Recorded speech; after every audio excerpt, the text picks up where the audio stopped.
Does putting military troops on city streets help reduce crime? Absolutely. Sure it does.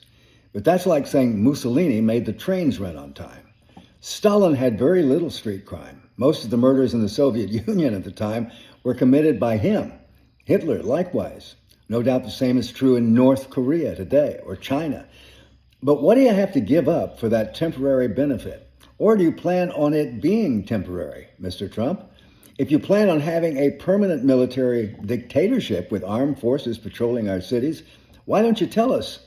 Well, I'll tell you why. Because that's what is called a police state. And that's kind of a hard sell in America. Look, it is definitely the case that if your goal is to simply have a reduction in crime, the presence of armed forces can accomplish that. But why limit it to blue states and big cities? Why not in crime areas in the South?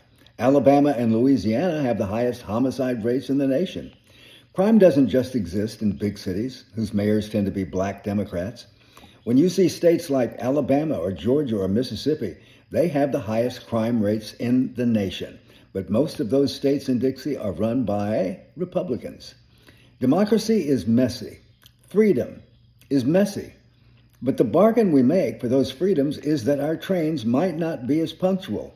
Our cities won't be locked down. But there are other ways to mitigate crime without turning a city into an armed camp. How about some sensible gun control for starters?